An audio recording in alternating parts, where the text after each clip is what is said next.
It was early morning in Jerusalem.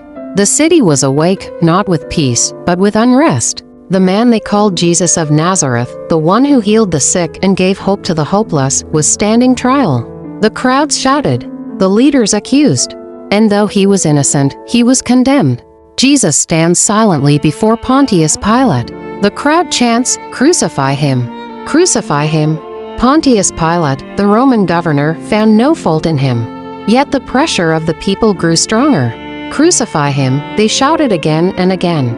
And Pilate, fearing an uprising, washed his hands and said, "I am innocent of this man's blood."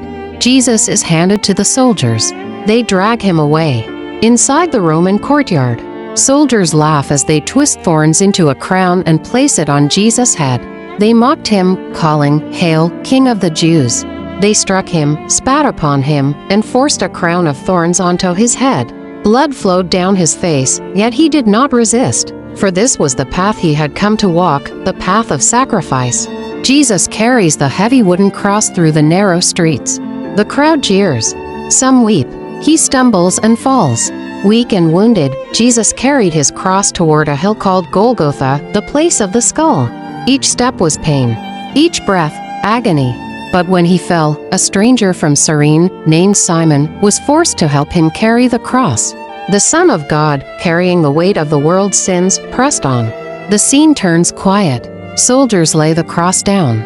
Nails are hammered into his hands and feet. The sound echoes through the valley. At last, they reached the hill. There, they stretched him upon the cross. Iron nails pierced his hands and his feet. The cross was lifted high between two thieves. Above his head, a sign read, "Jesus of Nazareth, King of the Jews." The sky darkens. Thunder rumbles in the distance. As he hung there, people mocked him again. "If you are the Son of God, save yourself," they said. But Jesus looked at them with love and whispered, "Father, forgive them, for they know not what they do." One thief mocks him, the other looks at Jesus with tears.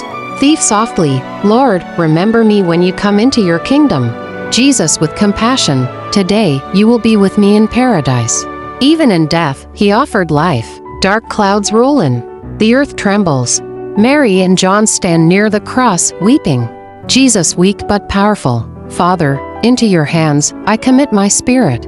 Narrator. And with that, he bowed his head and breathed his last. The sky turned black. The ground shook. The temple veil tore in two from top to bottom, a sign that the way to God was now open. The soldiers fall to their knees. One whispers in awe. Centurion in shock, "Truly, this was the Son of God." Narrator. They took his body down and laid it in a borrowed tomb. It seemed like the end. But 3 days later, the stone would roll away. Death could not hold him. The story was far from over. This was the greatest act of love the world has ever known. Jesus gave his life so that we might live.